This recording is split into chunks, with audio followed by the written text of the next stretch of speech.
Ce sont des personnes qui vont s'intéresser à beaucoup de domaines et parfois en même temps. C'est pouvoir occuper en même temps différents métiers. Ça peut être pour d'autres personnes ne pas passer leur vie à faire de la même chose. Ça peut être pour d'autres personnes s'essayer à moult activités. AVS avec Philippe Robichon. AVS pour à votre santé, bonjour, bienvenue. Très content de vous retrouver aujourd'hui, de passer cette heure en votre compagnie. Et nous allons parler d'un profil particulier aujourd'hui. Nous allons parler des pieuvres avec mon invité Séverine Camus. Bonjour et bienvenue. Bonjour Philippe, bonjour à toutes et à tous. Vous êtes auteur et artiste visuel. Bon, ça c'est une partie de ce que vous êtes, mais si on devait dérouler votre CV, on en aurait pour toute l'heure. On en aurait pour une bonne semaine et le résumé et la synthétique n'étant pas mon fort avec ce profil-là. Donc on va dire effectivement qu'aujourd'hui, dans ma vie actuelle, je suis auteur et puis artiste multidisciplinaire dans différents domaines. Combien de CV avez-vous ? Aujourd'hui, j'ai 2 CV. Un qui est un petit peu tentaculaire et sous forme d'arborescence, et puis un autre qui est un petit peu plus classique. Mais je dirais que le principal CV se trouve au travers des œuvres et peut-être au travers des livres aussi. Mais parfois, quand on est en entretien, on vous demande un CV classique. Eh bien, même si ça se fait de moins en moins, mais bon, ça arrive. Ça arrive, oui, effectivement, ça arrive. Moi, j'ai la chance, en tout cas, parce que j'ai aussi provoqué cette chance, de ne plus être obligée de sortir un CV lorsque je me présente quelque part, puisque je n'ai plus à me rompre à l'exercice de l'entretien protocolaire. Mais c'est vrai, en tout cas, vous mettez le doigt sur une problématique assez importante pour ces profils, ces fameux profils qui ont besoin de changer de vie et besoin de changer d'activité, comme on dit dans une expression qui est courante tous les 4 matins. Effectivement, présenter un CV qui ressemble à un millefeuille peut être parfois handicapant lorsqu'il y a des recruteurs un peu frileux et qui pensent que changer, en fait, est forcément signe d'instabilité, ce qui n'est pas le cas, bien évidemment. Bon, les Français n'aiment pas le changement. Oui, alors peut-être que l'homme n'aime pas le changement de façon globale, mais c'est vrai que le changement vient bousculer notre quotidien, vient bousculer les codes, et puis peut-être aussi qu'on s'installe dans une forme de paresse aussi. Non, mais le changement sous toutes ses formes. Qu'est-ce que vous entendez par changement sous toutes ses formes ? Changer de formes ? bureau, changer d'étage, changer d'appartement, changer de plein de choses. Les gens n'aiment pas le changement. Et parce que nous sommes peut-être des êtres d'habitude, parce que les habitudes rassurent, parce que votre cerveau, par exemple, lorsque vous rentrez chez vous, que vous êtes habitué à une certaine disposition, votre cerveau a enregistré la disposition, donc votre corps a enregistré la disposition. Et si un jour vous faites la surprise aux personnes qui vivent avec vous de changer un meuble de place, vous allez voir que il se peut que la personne qui vit à vos côtés se mette à se cogner, parce que vous allez changer quelque chose. Donc ça veut dire qu'il faut reparamétrer. Et reparamétrer est coûteux sur le plan énergétique. Et nous avons un organe qui est énergivore, qui est le cerveau, mais qui est un très grand économe. Et donc lui, il va généralement au plus facile et au plus simple pour lui. Donc c'est pour ça que tout ce qui est changement redistribue les cartes. Et vivre avec quelqu'un qui insuffle du changement dans sa vie force à revoir ses paramètres, force à voir la vie toujours de manière différente. Et donc, ça demande des efforts. Et tout le monde n'a pas forcément envie de faire ces efforts-là. Et ça veut dire aussi que quelque part, vous déconstruisez pour reconstruire derrière. Mais il y a une période d'entre-deux. Et cette période d'entre-deux, là où vous sentez les courants du monde venir sur vous, c'est une période déstabilisante.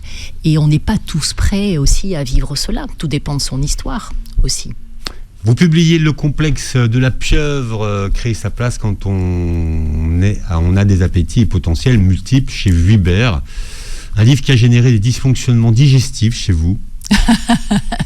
Oui, parce que écrire un livre, pour moi, n'est pas chose facile. Il faut construire un ensemble d'éléments qui s'appellent des phrases. Et donc, je m'excuse aussi par avance si peut-être au cours de notre échange tous les deux et avec les auditrices et les auditeurs, j'ai la fourche qui langue, parce que parfois ça part un petit peu dans tous les sens. Et donc écrire me demande énormément d'efforts. C'est pas simple quand vous avez un esprit qui vagabonde, et il faut être extrêmement rigoureux. Oui, vous le dites avec franchise, hein, vous avez du mal à organiser et ordonner vos idées. Oui, j'ai du mal à organiser. Vous me posez une question et dans ma tête, j'ai 10 réponses. Et donc, il faut que je prenne le temps d'ordonner.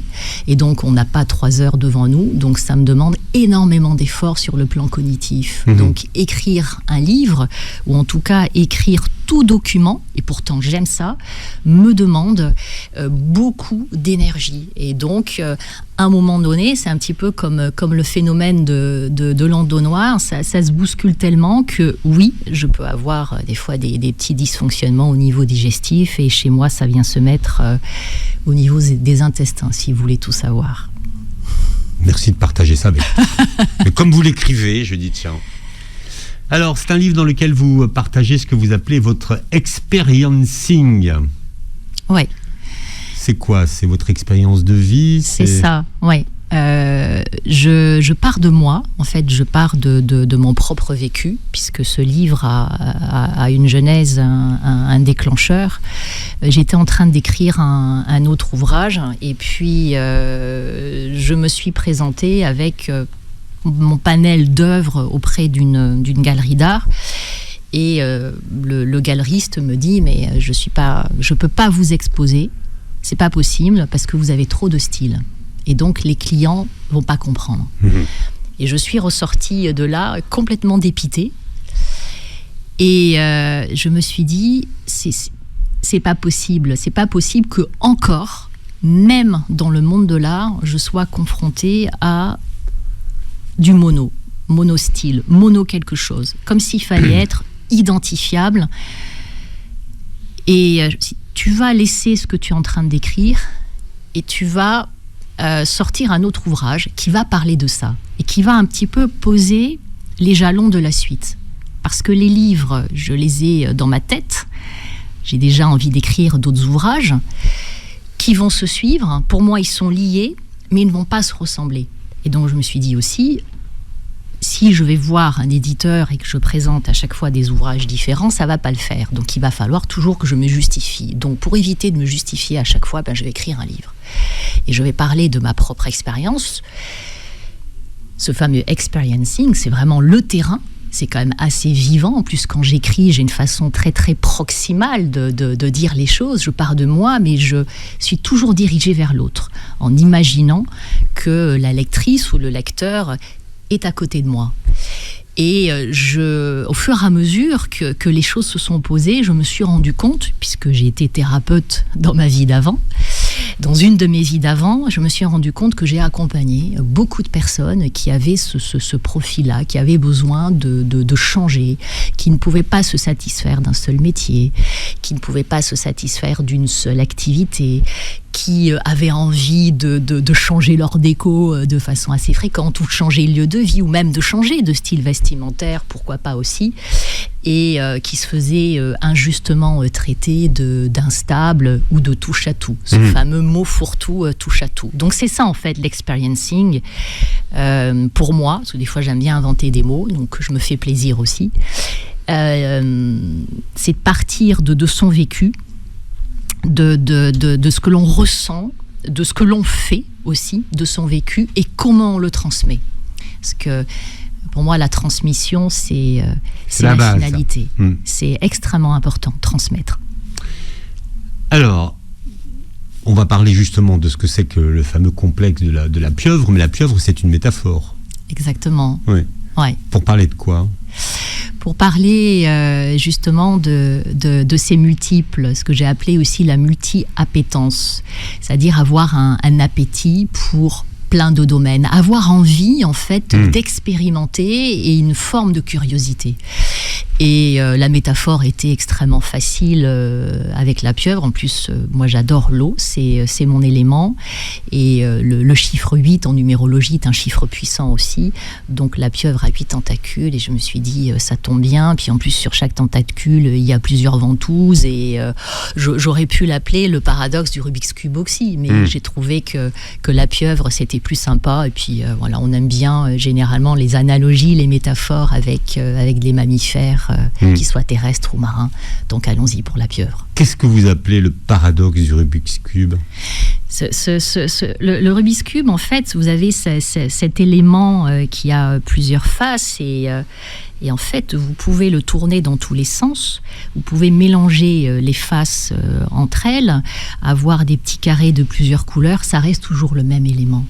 Et en fait, ça n'est jamais le même. Mais en même temps, c'est toujours le même. Et c'est ça aussi, chez la pieuvre, c'est ce paradoxe. C'est-à-dire qu'il y a plusieurs facettes.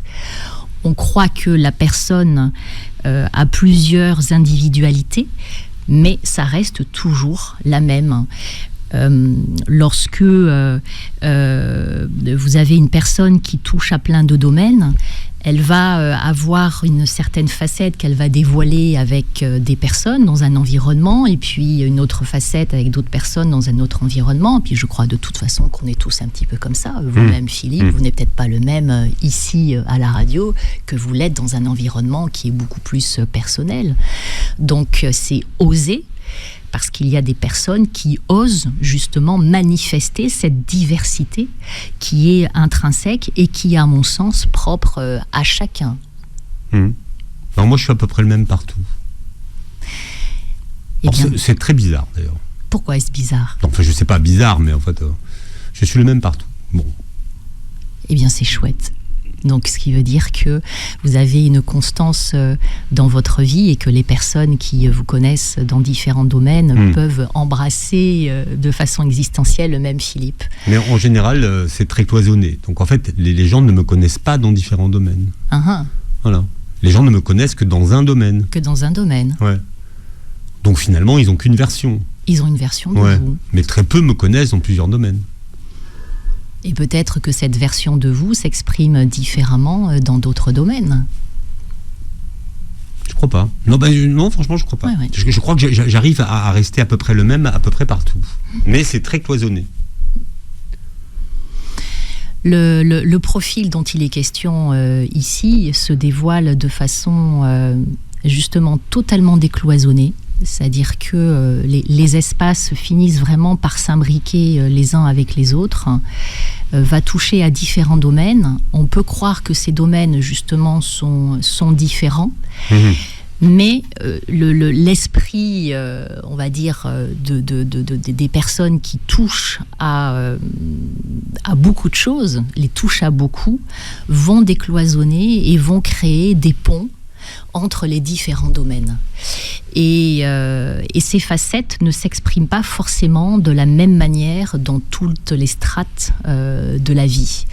Celle que je suis avec vous aujourd'hui, moi, n'est pas la même que celle que j'étais il y a 1 heure lorsque j'étais, par exemple, avec mon fils.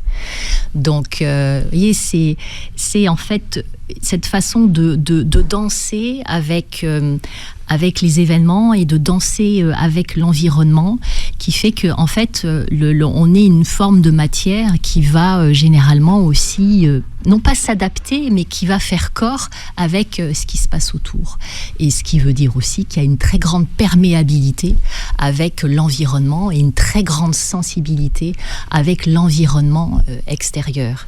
Et c'est pour ça qu'aussi parfois la notion de choix peut être aussi très difficile parce que au fond ce sont des personnes qui sont capables de faire beaucoup de métiers, qui sont capables d'embrasser beaucoup de vocations, mais l'environnement et le sens sont extrêmement importants. Le complexe de la pieuvre, on en parle ce matin avec mon invité Séverine Camus. Vous publiez Le complexe de la pieuvre, créer sa place quand on a des appétits et potentiels multiples chez Vuibert. Alors je vous parlais déjà de voir si on pouvait profiler ce que c'est que la pieuvre.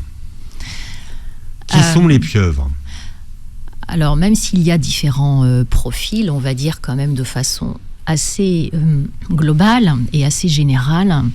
Ce sont des personnes qui vont s'intéresser à beaucoup de domaines et parfois en même temps, le fameux en même temps, et qui ne peuvent pas passer... Que les pieuvres ont inventé et que Macron vous a piqué. Avant Emmanuel Macron, c'est ça, le fameux en même temps. Donc en même temps, c'est pouvoir occuper... en même temps, différents métiers qui apparemment n'ont rien à voir entre eux, mais pour la pieuvre, il y a forcément un lien. Ça peut être pour d'autres personnes ne pas passer leur vie à faire de la même chose. Ça peut être pour d'autres personnes s'essayer à moult activités.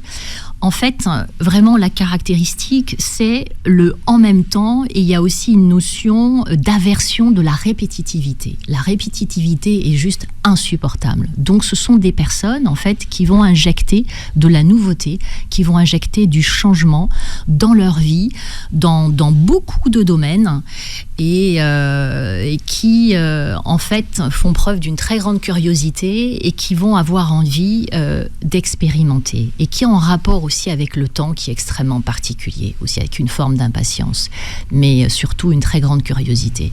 Voilà, donc je dirais que c'est la curiosité, le en même temps, et une notion d'insupportable au niveau de la répétitivité. Faire la même chose, passer notre vie à faire de la même chose. Ça, c'est insupportable. C'est la plupart des gens, ça, qui passent leur vie à faire la même chose. Alors, la plupart des gens passent leur vie à faire la même chose. Ça ne veut pas dire que la plupart des gens aiment passer leur vie à faire la même chose. Peut-être qu'il y a beaucoup de personnes, en tout cas j'en ai rencontré beaucoup, qui n'osent pas changer, qui aimeraient changer, mais qui n'osent pas. On en revient à la peur du changement, quelles qu'en soient les raisons. Ça peut être aussi des raisons économiques, ça peut être aussi un manque de confiance en soi, ça peut être aussi, après 50 ans, on ne change plus, parce qu'il ne faut pas changer, parce que... Et beaucoup de personnes s'interdisent justement le changement. Eh bien, vous avez des individus qui ont gardé quelque part ce côté, je dirais, enfant, sans que ce soit péjoratif, une forme de naïveté, mais encore une fois, sans que ce soit péjoratif, sur la vie, et se dire, mais moi j'ai envie, on a une vie, et c'est la vivre de façon dense, et c'est la vivre dans la largeur. Quand vous observez l'enfant, il est curieux de tout. Il va tester, il va expérimenter, il va toucher, et il va s'essayer à plusieurs activités. Et là, on dit, c'est génial, waouh, tu regardes, ton enfant ou mon fils ou ma fille s'intéresse à plein de trucs. Puis à un moment donné, dans la vie, en tout cas en France, ça se resserre, il faut choisir. Il faut choisir son orientation, il faut choisir. Et puis, on arrive dans quelque chose qui s'appelle la spécialisation. Alors que, justement, ces personnes, avec ce profil pieuvre ou multi-appétant, comme je les ai appelés, n'ont pas envie de se spécialiser. Ce sont des généralistes, comme vous dites. Oui, il y a un côté généraliste. Et on a besoin de généralistes. On a besoin de spécialistes, mais on a aussi besoin de généralistes. Et de ce que je constate, en tout cas, de ma propre expérience et également des expériences que j'ai écoutées pendant des années et des années en étant thérapeute, c'est qu'il y a des personnes qui souffrent dans cette ultra-spécialisation et qui aimeraient en fait avoir ce côté aventurier et généraliste.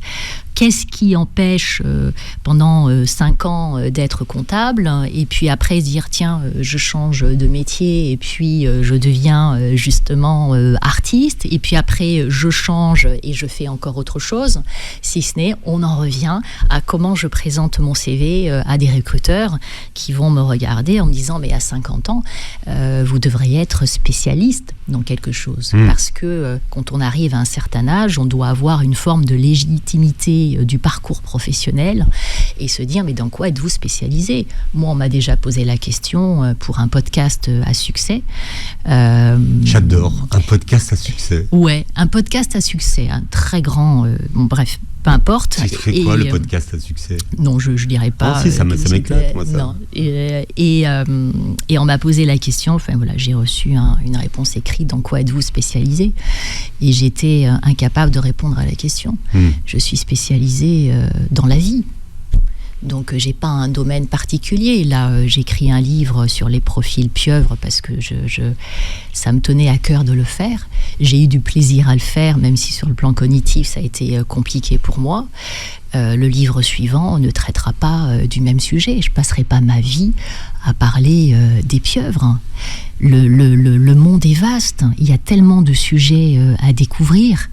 Et c'est pour ça que je dis que ce profil a quelque chose du philosophe, parce que le philosophe s'intéresse à plein de domaines. Le philosophe s'intéresse aux sciences, il s'intéresse à l'art, il s'intéresse à la culture, il s'intéresse à la nature, il s'intéresse. Et il y a cette forme d'intérêt. Pourquoi on devrait se restreindre et pourquoi, alors qu'on aurait envie de tant découvrir, passer sa vie sur un même domaine ?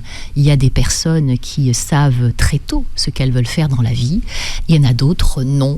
Et demander parfois à l'âge de 15 ans ou 16 ou 17 ans à un jeune, mais maintenant il faut que tu choisisses une orientation, c'est parfois un petit peu compliqué. Oui.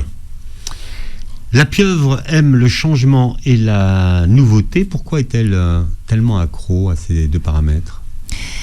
Eh bien alors ça, c'est une question que je me suis posée au tout début de l'écriture. Donc je suis allée chercher du côté des neurosciences. Je me suis dit, c'est pas possible, c'est addictif. C'est comme si on sniffait un rail, même si je ne sais pas pour de vrai ce que ça fait, et qu'on peut facilement devenir accro. Donc une espèce de d'effervescence que j'ai appelée l'effet bulle de champagne. Un petit peu, vous savez, quand des fois vous êtes en entreprise, on vous annonce que vous avez une augmentation de salaire, et waouh, c'est génial pendant 15 jours, 3 semaines, et puis après ça retombe.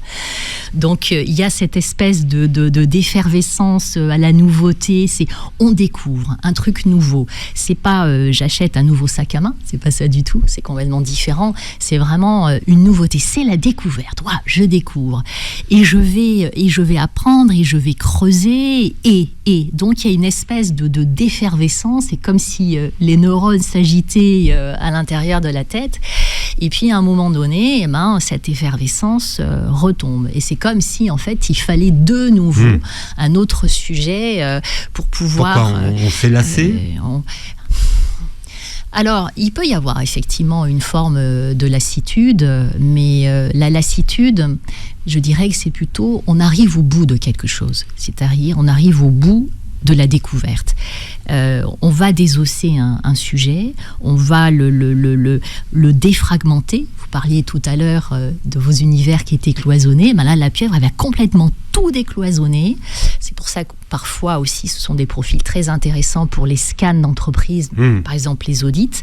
Donc, tout va être décloisonné, mais une fois qu'on a tout décloisonné et qu'on a compris comment ça fonctionne et qu'on a créé des liens avec d'autres univers qui n'avaient pas pour habitude de se chevaucher et qu'on a commencé à transmettre le fruit de nos découvertes et le fruit de ce qu'on a pu aussi imaginer, créer, et bien là, le job est fait. Donc, il peut effectivement y avoir un phénomène de lassitude si on voit les choses en surface, mais si on va creuser, on va dire que les personnes qui ont ce profil-là sont arrivées au bout de ce qu'elles pensaient être en fait juste. Et juste qui s'appelle, après la découverte, je transmets. Mais est-ce que les pieuvres vont au bout de ce qu'elles ont commencé, de ce qu'elles ont entrepris ? Ça dépend ce que vous entendez par aller au bout. Ou est-ce qu'elles ne terminent pas ? Alors si par exemple aller au bout, ça veut dire pérenniser toute forme d'aventure ou toute forme d'entreprise et attendre qu'il y ait un retour sur investissement, on peut dire effectivement que parfois ces personnes-là ne vont pas au bout.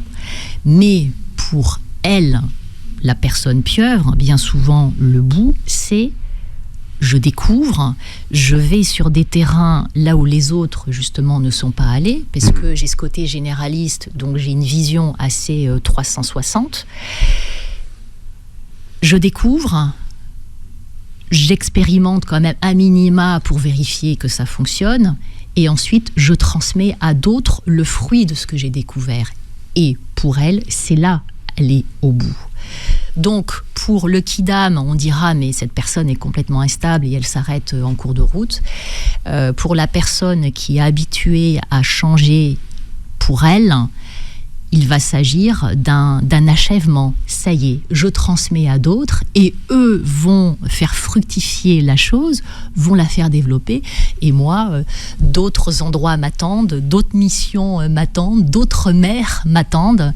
Et en parfaite baroudeuse, au revoir la compagnie et je m'en vais ailleurs. Et c'est pour ça qu'on peut avoir des personnes qui vont changer de métier ou qui vont changer même d'entreprise. Tous les 2 ans ou tous les 3 ans, parce qu'elles ont l'impression qu'elles sont arrivées au bout de leur histoire. Donc en fait, la notion de aller jusqu'au bout est quand même aussi assez subjective. Vous, votre chiffre limite, c'est 3. 3 quoi ? 3 ans, 3 œuvres, 3 livres, 3 fois sur le même sujet. Ouais, une première fois, je trouve ça très amusant. Il y a vraiment la découverte. La deuxième fois, je trouve ça un petit peu moins rigolo. Et puis la troisième, ça y est, c'est bon, je m'ennuie et ça devient insupportable. Donc, par exemple, lorsque je fais une œuvre, je ne pourrais pas faire en tout cas plus de 3 œuvres sur la même thématique et sur le même sujet. Il faut que j'expérimente autre chose, quitte à revenir après. Donc j'ai des cycles. Voilà. Donc effectivement, là, dans la notion de répétitivité, 3, c'est mon chiffre maximum. Lorsque j'ai donné des cours en école de commerce, la première rentrée, j'ai trouvé ça amusant. La deuxième, ok. Et puis la troisième, je me suis dit non, là, c'est plus possible. Donc effectivement, parfois, ça peut poser quelques soucis C'était l'ennui dans la vie de tous les jours. C'était l'ennui, c'est quoi ? La notion en fait de on va dire de nouvel an cognitif, c'est-à-dire l'impression de revivre la même chose. Vous savez le film là, un jour sans fin, ouais, et de revivre la même chose. Et pourtant ce n'est pas la même chose. Donc c'est là aussi où je me suis intéressée à la vision des éléments. Donc soit on a une vision focus, soit on a une vision globale. La vision globale va appréhender les choses justement de façon très très uniforme. Par exemple, un praticien qui va recevoir 10 patients sur la journée, entre 8 et 10, vous dira mais moi c'est à chaque fois différent. Et donc c'est ça qui est extraordinaire. Je vois toujours une personne qui va arriver avec une symptomatologie différente. Pour une personne qui a justement ce fameux profil pieuvre, elle verra quelque chose de général. Elle se dira, en fait, je fais la même chose, c'est le même cabinet, je travaille dans le même environnement. Et elle aura du mal à voir les micro-différences, parce que sa vision est vraiment globale. Et donc, c'est là où ça devient difficile, c'est-à-dire qu'au bout d'un moment, il faut changer de lieu, il faut changer d'activité, parce que c'est la même chose. Donc cette vision du monde, elle est aussi, pour moi, extrêmement importante pour expliquer pourquoi vous avez des personnes qui ont ce besoin de changement. On parle des pieuvres, peut-être que vous-même vous êtes en train de vous dire que vous connaissez des pieuvres ou que vous êtes une pieuvre vous-même. Avec mon invité Séverine Camus qui publie Complexe de la pieuvre, créer sa place quand on a des appétits potentiels multiples chez Vuibert. Mais c'est vrai qu'il y a beaucoup de gens qui sont des pieuvres. Alors vous vous demandez qu'est-ce qui va pas ? Enfin, qu'est-ce qui va pas ? Pourquoi elle démarre toujours des choses complètement improbables, des ruches, des savons, bon bref, qu'elle termine pas d'ailleurs quand même. Alors peut-être que pour vous, elles ne terminent pas, mais en fait, elles vont souvent jusque-là, elles estiment qu'il est nécessaire pour elles d'aller. Alors parfois, en effet, ça part des fois un petit peu dans tous les sens. Donc il y a des petites astuces pour resserrer les choses. J'en parle à l'intérieur du livre, des astuces que moi j'applique aussi pour éviter justement qu'on parle de nous et qu'on dise mais en fait tu commences tout et tu finis rien. La pieuvre a-t-elle quelque chose à voir avec les HPI, les hauts potentiels intellectuels, très à la mode maintenant ? Oui, très à la mode. Alors je me suis forcément questionnée là-dessus et je l'aborde brièvement.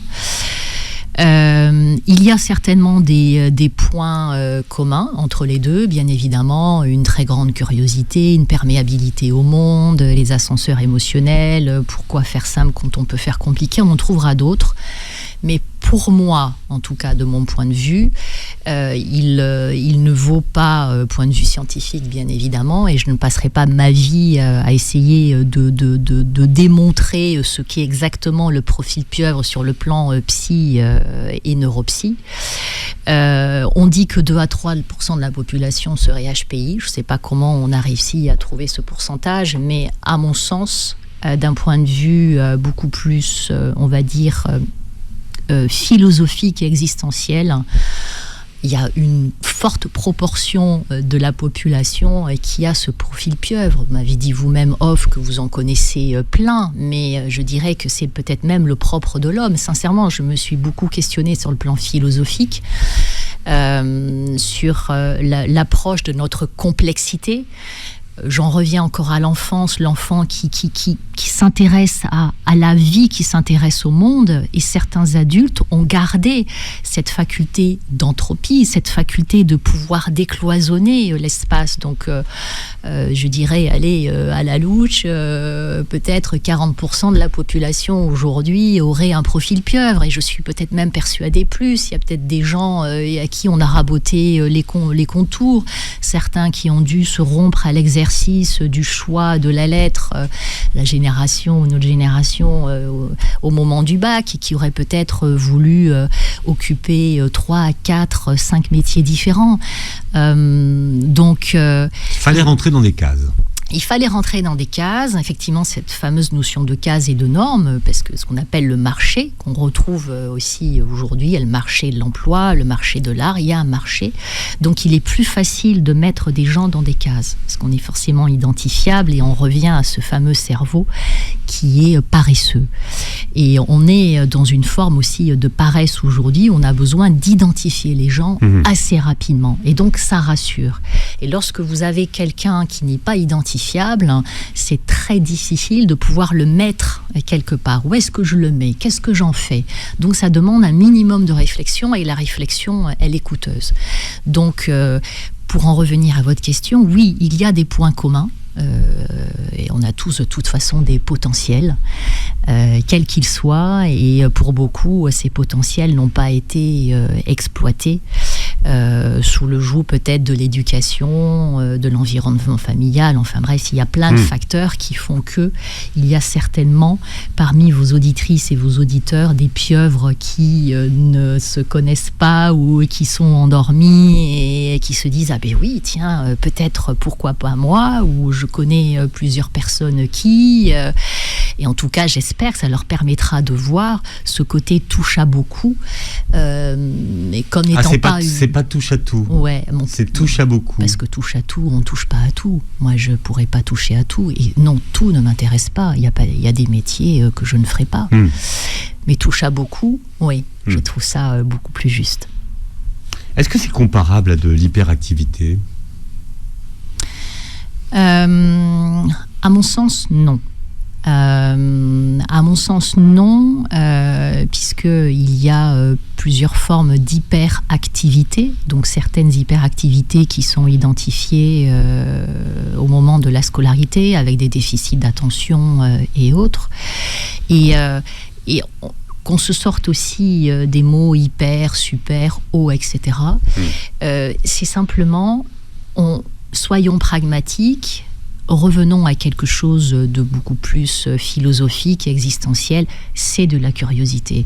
Et je crois que le monde est suffisamment en mouvement, et suffisamment, riche pour que la curiosité soit aiguisée tous les jours. Donc quelqu'un qui est curieux et qui va avoir envie, comme l'enfant encore une fois, d'essayer, de toucher, de tester, à mon sens, ce n'est pas de l'hyperactivité, c'est l'envie d'une activité ou de plusieurs activités.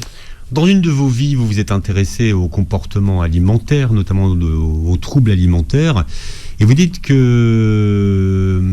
y a des similitudes entre les comportements alimentaires et les besoins des pieuvres d'apprendre et de découvrir. Oui.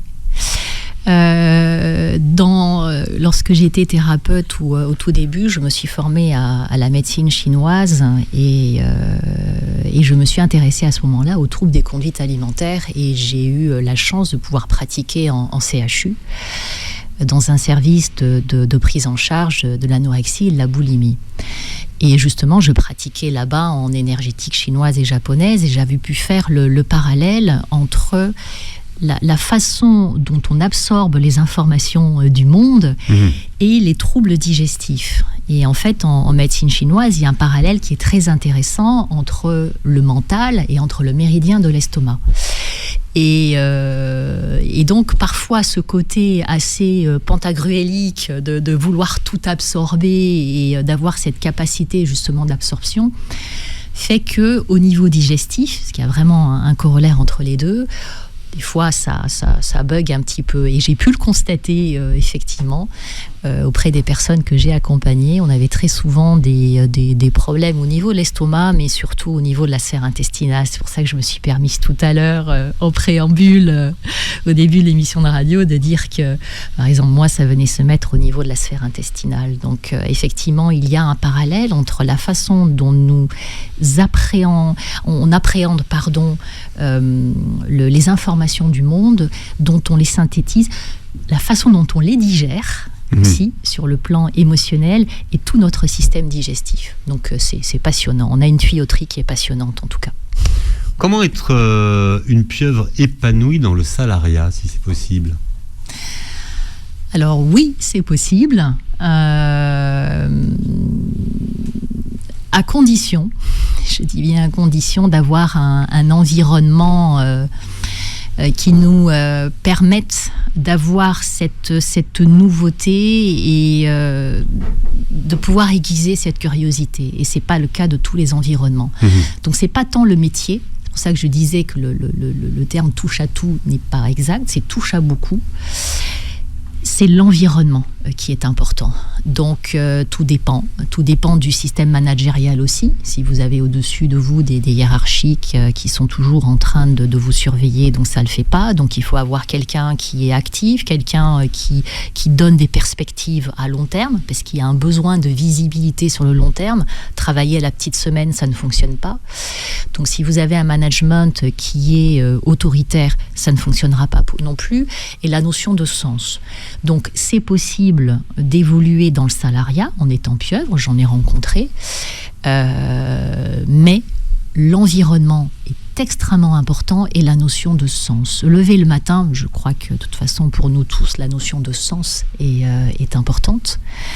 Et donc ça peut générer en tout cas des difficultés. Je n'ai pas rencontré de personnes de ce profil-là et qui ont réussi à tenir plus de 10 ans à l'intérieur d'une entreprise. À moins vraiment d'avoir on va dire une structure qui est toujours dans l'innovation et qui tous les ans réussit à vous sortir du chapeau un nouveau projet. Parce que la notion de projet, là aussi, est extrêmement importante. Ce sont des personnes qui aiment les projets transversaux, justement. Vous voyez, ce côté très tentaculaire, on va le retrouver à l'intérieur des entreprises. Comment faire pour être en couple alors qu'on a envie de changement tout le temps ? Eh bien, ça s'appelle la tempérance. Et là aussi, la personne qui a ce profil-là peut vivre des espèces d'ascenseurs. Alors mon mari a lu le livre, il a fini la semaine dernière, et en finissant le livre, il me dit, mais Ouais, il me dit, j'ai du bol quand même. Hein. Il me dit, ça fait 30 ans qu'on est ensemble. Donc, on peut... je l'explique à l'intérieur du livre, parfois il y a des moments de doute et on a l'impression que ça y est, c'est la fin du monde, donc il faut laisser passer la vague, mais il faut surtout vivre aux côtés de quelqu'un qui a envie aussi d'injecter et qui accepte la nouveauté au quotidien. Mon mari, je ne cesse de dire, est quelqu'un d'extraordinaire et qui accepte des fois quand il rentre le soir d'avoir les meubles qui ont changé de place parce que j'ai besoin d'injecter du renouveau dans notre vie de tous les jours, et donc si cette possibilité ne se fait pas, à un moment donné c'est le couple qui en pâtit. Donc la personne qui se tient aux côtés de la pieuvre doit avoir cette compréhension que l'univers même intrinsèque au foyer peut changer et doit changer. Même l'extérieur change. Moi, je change les plantes de place, les coussins dehors, puisqu'on a un jardin, se mettre dedans et vice-versa. Donc ça, mon mari l'a accepté. Ça lui va bien aussi. Mais c'est extrêmement important. Donc c'est aussi un signe de longévité, la preuve. C'est 30 ans de vie de couple. Donc c'est possible. Vous avez décidé de tout changer à 50 ans et de tout arrêter. Ouais. En 2019, j'ai décidé de tout arrêter. En fait, en début d'année, je sentais qu'il allait se passer un truc. Je sentais un changement. Et je disais aux personnes que j'accompagnais à ce moment-là, si vous avez envie de changer de vie, si vous voulez vraiment être la personne que vous souhaitez être, c'est maintenant, c'est là, il faut le faire. Et puis durant l'été 2019, je me suis dit, mais attends, si tu racontes ça aux autres et que toi tu le fais pas, tu es une imposteur, tu n'es pas juste dans ta posture. Et donc en une journée, j'ai décidé de tout arrêter. Fin d'année, j'ai prévenu mes patients en leur disant 19 décembre, j'arrête. J'arrête tout ce que je fais, j'arrête. Et je vais me reconnecter, en tout cas à celle que je suis vraiment, parce que je sentais que la posture n'était plus juste. Et on me demandait, mais tu vas faire quoi derrière ? Mais je dis, pour la première fois de ma vie, j'en sais rien. Et je vais créer du vide. Le vide dans ma vie. Je vais me lever le matin, puisqu'on existe beaucoup au travers de notre travail. Quand vous êtes invité quelque part, on vous demande, mais tu fais quoi dans la vie ? Eh bien, je vais vivre ce vide-là, je vais vivre l'expérience de comment je crée ma journée. Tout le monde se lève travailler, et moi, qu'est-ce que je fais de ma vie et qu'est-ce qui va se présenter à moi ? Et ce vide, en tout cas, il a été nécessaire. C'est bien des fois de faire du vide, mais c'est là aussi où la personne qui vit à vos côtés est extrêmement importante. Oui, mais est-ce que vous aviez les moyens de le faire aussi ? Les moyens, on se les donne toujours. C'est toujours une façon aussi de revoir Parce que s'arrêter du jour au lendemain, si vous n'avez pas de revenus, ça peut être compliqué. Comme je vous dis, les moyens, on se les construit. C'est-à-dire que j'ai un mari qui est à mes côtés, et la vie de couple, elle se construit aussi sur le long terme. Mais vous n'étiez pas à la rue. Et je n'étais pas à la rue. C'est ça. Et effectivement, vous pouvez me dire, si j'avais été mère au foyer ou mère isolée, j'aurais fait d'autres choix. Mais ma vie a fait que ce choix, à ce moment-là, était possible. Parce que j'ai pu, justement, le construire. Et donc, vous prenez toujours les décisions en fonction des éléments qui sont inhérents à votre vie. Et vous faites toujours en fonction de votre environnement et toujours en fonction de ce que vous avez construit. Donc, ma réalité fin 2019 n'est pas forcément la réalité d'autres personnes, bien évidemment. Vous publiez Le complexe de la pieuvre, créer sa place quand on a des appétits et des potentiels multiples chez Vuibert. Merci d'avoir été avec nous. Merci, vous réécouterez l'émission en podcast sur beurrefm.net et sur les plateformes qui reprennent l'émission, et vous verrez la captation de l'émission sur notre chaîne YouTube. Et passez une très belle journée santé sur Beurre FM.